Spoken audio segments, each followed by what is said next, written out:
ಕನ್ನಡ ಪರ ಹೋರಾಟಗಾರ ಆಗಿರುವಂಥ ತಾಯ್ನಾಡು ರಾಘವೇಂದ್ರ ಅವರು ಇದ್ದಾರೆ ಸರ್. ನಮಸ್ಕಾರ, ಕಾರ್ಯಕ್ರಮಕ್ಕೆ ಸ್ವಾಗತ. ಮತ್ತೊಂದು ರಾಘವೇಂದ್ರ ಸರ್, ನಾವು ಅನೇಕ ಬಾರಿ ಹೋರಾಟಗಳ ಬಗ್ಗೆ ಮಾತನಾಡಿದ್ದೀವಿ. ಕನ್ನಡದಲ್ಲಿ ಪರೀಕ್ಷೆ ಬರೆಯೋದಕ್ಕೆ ಕೇಂದ್ರ ಸರ್ಕಾರ ಅವಕಾಶ ಕೊಡ್ತಾ ಇಲ್ಲ, ಕನ್ನಡಿಗರಿಗೆ ಅನ್ಯಾಯ ಆಗ್ತಾ ಇದೆ, ಇತ್ಯಾದಿ ಇತ್ಯಾದಿ ಬಗ್ಗೆ ಮಾತನಾಡಿದ್ದೀವಿ. ಆದರೆ ಇವತ್ತು SSLC ಪರೀಕ್ಷೆಯಲ್ಲಿ 19,000 ವಿದ್ಯಾರ್ಥಿಗಳು ತಮ್ಮ ಮಾತೃಭಾಷೆಯಲ್ಲಿ ಫೇಲ್ ಆಗ್ತಾರೆ ಅಂದರೆ ಅಲ್ಲ, ಈಗ ಏನು ನಮ್ಮ ಶಿಕ್ಷಣ ಸಚಿವರು ಪ್ರೆಸ್ ಮೀಟ್ ಮಾಡಿ ಈ ಸಲ ಅತ್ಯುತ್ತಮ ಒಂದು ಬಂದಿದೆ ಅಂತ ಎಲ್ಲ ಮಾಡ್ತಾಯಿದ್ರು. ಇದ್ರ ಬಗ್ಗೆ ಎಲ್ಲೂ ಪ್ರಸ್ತಾಪ ಮಾಡಿಲ್ಲ. 19,000 ಜನ ಫೇಲ್ ಆಗಿದ್ದಾರೆ ಅಂತ ಎಲ್ಲ ಮರ್ತೋಗ್ಬಿಟ್ಟಿದ್ರು ಅನ್ಸುತ್ತೆ. ಈಗ ನೋಡಿ, ಶಿಕ್ಷಕರ ಪಾಡು ಹೆಂಗಾಗಿದೆ ಅಂದರೆ, ಈಗ ನೋಡಿ ನಾವೊಬ್ಬರೇ ಹೋರಾಟಗಾರರು, 3 ಜನ ಶಿಕ್ಷಕರಿದ್ದಾರೆ. ಶಿಕ್ಷಕರ ಪಾಡು ಹೇಗಾಗಿದೆ ಅಂದರೆ, ಜನಗಣತಿಗೂ ಅವರೇ ಬೇಕು, ಧನಗಣತಿಗೂ ಅವರೇ ಬೇಕು, ಯಾವ ಗಣತಿಗಾದರೂ ಅವ್ರನ್ನೇ ಕಳಿಸ್ತಾರೆ. ಇವತ್ತು ಸರ್ಕಾರಿ ಶಾಲೆಗಳಲ್ಲಿ, ನಮ್ಮ ಖಾಸಗಿ ಶಾಲೆಗಳಲ್ಲಿ ಏನು ಸೌಲಭ್ಯಗಳಿದೆ ಆ ಸೌಲಭ್ಯಗಳಿಲ್ಲ. ಇವತ್ತಿಗೂ ನಮ್ಮ ಊರು ಶಾಲೆ ಶಿಕ್ಷಕರು ಹೇಳ್ತಾರೆ, ಸರ್ ಒಂದು ಪ್ರಿಂಟರ್ ಕೊಡಿಸಿ ಸರ್ ನಮಗೆ, ಒಂದು ಕಂಪ್ಯೂಟರ್ ಕೊಡಿಸಿ ಸರ್ ನಮಗೆ ಅಂತ ಕೇಳೋ ಪರಿಸ್ಥಿತಿ ಇದೆ. ಇವತ್ತು ಈ ವರ್ಷದಲ್ಲಿ 4-5 ಜನಗಣತಿನ ಅಥವಾ ಬೇರೆ ಏನಾರೋ ಕಾರ್ಯಕ್ರಮ, ಸರ್ಕಾರಿ ಕಾರ್ಯಕ್ರಮಗಳನ್ನು ಇಟ್ಕೊತಾರೆ. ಈಗ ನಾವು ಪ್ರಾಮುಖ್ಯತೆ ಇವತ್ತು ನಾವು ಕೊಡಬೇಕಾಗಿದ್ದೆ, ಅವನಕ್ಕೆ ಶಿಕ್ಷಣಕ್ಕೆ ಪ್ರಾಮುಖ್ಯತೆ ಕೊಡಬೇಕಿತ್ತು. ಈ ಶಿಕ್ಷಣಕ್ಕೆ ಪ್ರಾಮುಖ್ಯತೆ ಬಿಟ್ಟು ನಾವು ಉಳಿದ ಎಲ್ಲದಕ್ಕೂ ಪ್ರಾಮುಖ್ಯತೆ ಕೊಡ್ತಾ ಇದ್ದಾರೆ. ಆಮೇಲೆ ಇವತ್ತು ಹೆಂಗಾಗ್ಬಿಟ್ಟಿದೆ ಅಂದರೆ, ಈಗ ನಮ್ಮ ಪೋಷಕರಿಗೂ ಕೂಡ ಯಾರೋ 4 ಜನ ಅಕ್ಕಪಕ್ಕದ ಮನೆಗಳಲ್ಲಿ ಮಾತಾಡ್ಕೊಂಡಿದ್ದಾಗ ಪೋಷಕ ಆ ಮಗು ಬಂದ್ಬಿಟ್ಟು ಅಮ್ಮ ಅಂದರೆ ಆ ಅಮ್ಮ ಕೋಪ ಬರುತ್ತೆ, ಮಮ್ಮಿ ಅನ್ಬೇಕು, ಡ್ಯಾಡಿ ಅಂದರೆ ಕೋಪ ಖುಷಿ ಆಗುತ್ತೆ, ಅಪ್ಪ ಅಂತ ಕರೆಯಂಗಿಲ್ಲ. ಯಾಕಂದರೆ ಕನ್ನಡ ಶಾಲೆಲ್ಲಾರು ಓದಲಿ ಏನಾರು ಓದಲಿ, ಇವ್ರಿಗೆ ಏನಾಗಿದೆ ತಾತ್ಸಾರ. ಈ ಕನ್ನಡ ಭಾಷೆ ಬಗ್ಗೆ ಪೋಷಕರಲ್ಲೂ ಕೂಡ ತಾತ್ಸಾರ ಇದೆ, ಆಮೇಲೆ ಶಾಲೆ ಶಿಕ್ಷಕರಲ್ಲೂ ಇದೆ. ಏನು ಮಾಡಿದ್ರು, ಏನಪ್ಪ ಇಂಗ್ಲೀಷ್ ಕಲಿತೀಯ ನೀನು, ಹಿಂದೆ ಕಲಿತೀಯಾ, ಹೋಗು ಅನ್ನೋ ಥರ. ಅಂದರೆ ಆ ಒಂದು ಒತ್ತು ಕೊಡೋದಲ್ಲಿ ನಮ್ಮಲ್ಲಿ ಪೋಷಕರು ಮತ್ತು ಶಿಕ್ಷಕರು ಎಲ್ಲ ಒಂದು ಇದಾಗಿದೆ. ಏನಾಗಿದೆ, ಆ ಕನ್ನಡಕ್ಕೆ ಒತ್ತು ಕೊಡ್ತಾನೆ ಇಲ್ಲ. ಏನಾಗಿದೆ, ಕನ್ನಡ ಬಂದು ಈಗ ಏನಾಗಬೇಕಾಗಿಲ್ಲ, ಕನ್ನಡ ಕಲ್ತಿಲ್ಲ ಅಂದರೂ ನಿನಗೆಲ್ಲ ಕೆಲಸ ಸಿಗುತ್ತೆ, ಬೇರೆ ಭಾಷೆ ಕಲ್ತ್ಕೊಬಿಟ್ರೆ ಸಾಕು ಅನ್ನೋ ಒಂದು ಧೋರಣೆ ಬಂದ್ಬಿಟ್ಟವ್ರು ಇವರೆಲ್ಲ. ಹೀಗಾಗಿ ಇವತ್ತು ಎಲ್ಲಿ ಫಲಿತಾಂಶಗಳು ಕಮ್ಮಿ ಆಗಿದೆ, ಯಾವ ಶಾಲೆಯಲ್ಲಿ ಕಮ್ಮಿ ಆಗಿದೆ, ಯಾಕೆ ಕಮ್ಮಿ ಆಯಿತು, ಅಲ್ಲಿ ಶಿಕ್ಷಕರು ಇದ್ರ ಅಥವಾ ಆ ಶಿಕ್ಷಕರಿಗೆ ಕನ್ನಡ ಬರ್ತಾ ಇಲ್ವಾ ಅನ್ನೋದನ್ನು ಇವತ್ತು ಸಮೀಕ್ಷೆ ಮಾಡಬೇಕು. ಅಲ್ಲಿಂದ ಈ ಶಿಕ್ಷಣ ಇಲಾಖೆಯವರು ಬಂದು ಒಂದು ಸಮಿತಿ ರಚನೆ ಮಾಡಿ ಅದಕ್ಕೊಂದು ಏನಕ್ಕೆ ಈ ಕಾರಣ ಹುಡುಕ್ಬೇಕಾಗಿದೆ. ಇವತ್ತು ಏನಾಗಿದೆ, ಸೌಲಭ್ಯಗಳು ನೋಡಿ, ಇವತ್ತು ಕೆಲವು ಕಡೆಗೆ ಬಸ್ಗಳಿಲ್ಲ. ಈ ಸಲ ಒಂದು ಇದಕ್ಕೆ ನಮ್ಮ ಕನ್ನಡ ಶಾಲೆ ಮಕ್ಕಳ ಪರಿಸ್ಥಿತಿ ಆಗಿದೆ ಅಂದರೆ, ಈ ಬಿಟ್ಟಿ ಭಾಗ್ಯಗಳು, ಈ ಸರ್ಕಾರಕ್ಕೆ ಮಾನ ಮರ್ಯಾದೆ ಇಲ್ಲ. ಈ ಬಿಟ್ಟಿ ಭಾಗ್ಯ ಇವತ್ತು ಏನಾಗಿದೆ, ಕನ್ನಡ ಶಾಲೆ ಮಕ್ಕಳಿಗೆ ಬಸ್ಗಳು ಸಿಗ್ತಾ ಇಲ್ಲ.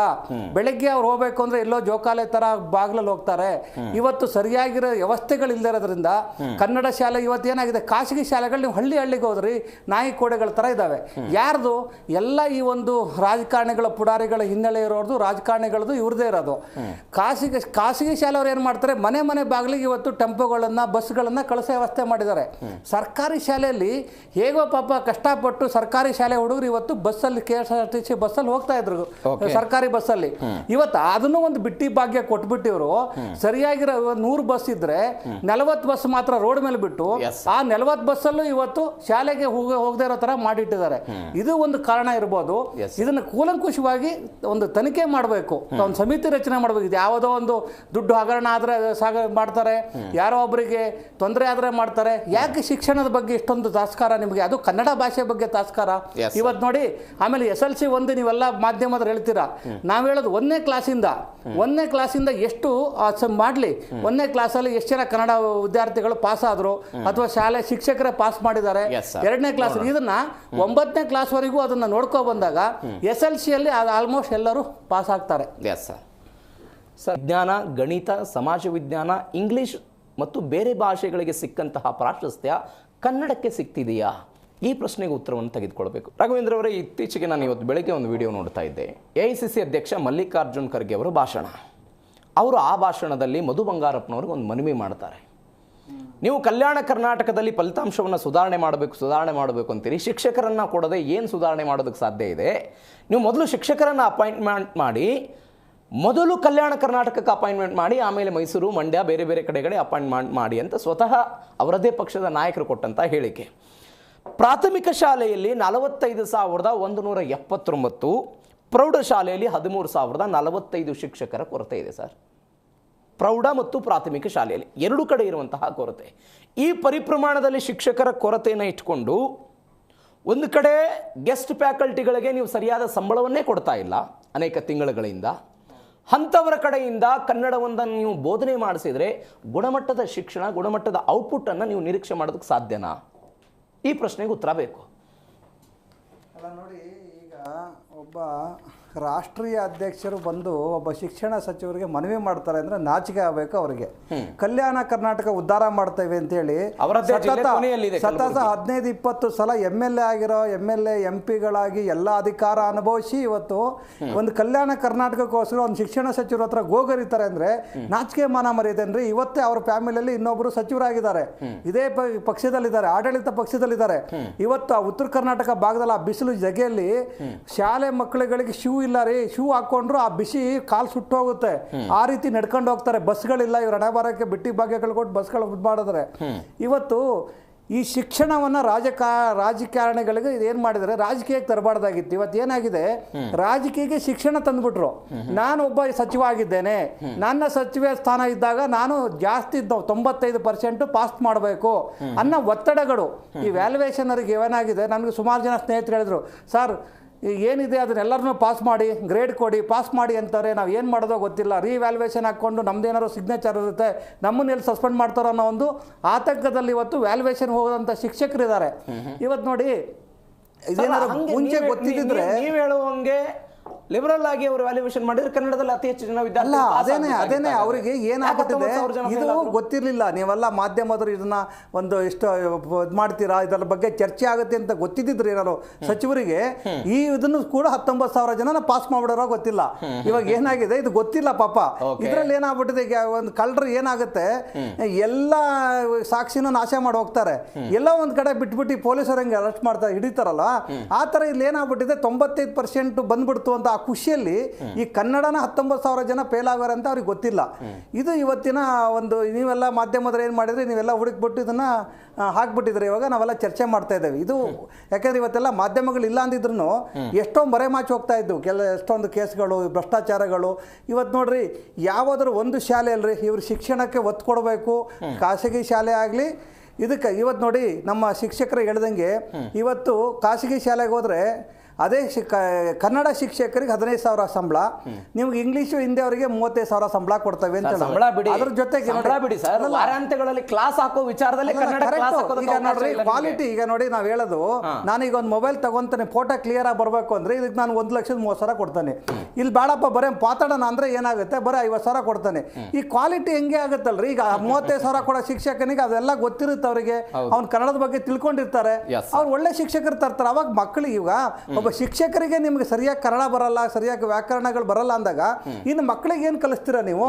ಅದ್ರ ಜೊತೆಗೆ ನೋಡಿ, ಇವತ್ತು ಸರ್ಕಾರಿ ಶಾಲೆಗಳಲ್ಲಿ ಶಿಕ್ಷಕರ ಕೊರತೆ ರೀ.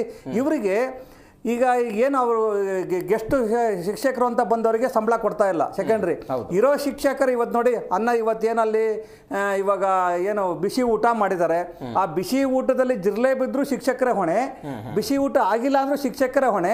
ಇವಾಗ ಶಿಕ್ಷಕನ ಬೀದಿ ನಾಯಿ ಹಿಡಿಯೋಕ್ಕೂ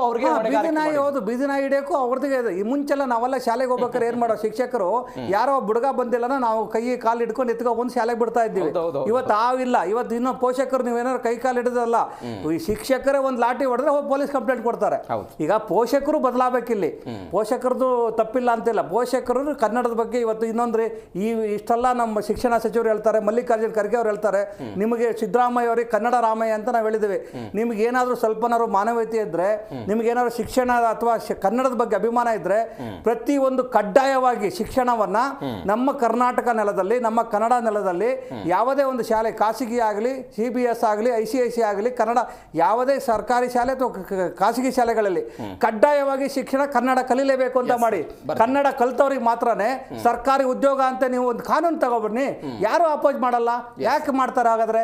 ಅದನ್ನ ಮಾಡೋ ತನಕ ಸುಮ್ಮನೆ ನಮ್ಗೆ ಕನ್ನಡದ ಬಗ್ಗೆ ಅಭಿಮಾನ ಇದೆ, ನಾವು ಆ ಮೀಸಲಾತಿ ಕೊಟ್ಟಿವಿ, ನಾವು ಈ ಮೀಸಲಾತಿ ಕೊಟ್ಟಿವಿ ಅನ್ನೋದಕ್ಕಿಂತ ನೀವು ಕಾನೂನು ಇದೆ ರೀ, ನಿಮ್ಮ ಹತ್ರ ಅಧಿಕಾರ ಇದೆ, ಅಧಿಕಾರನ ಉಪಯೋಗಿಸ್ಕೊಂಡು ಕಡ್ಡಾಯವಾಗಿ ಮಾಡಿ ಕನ್ನಡನ.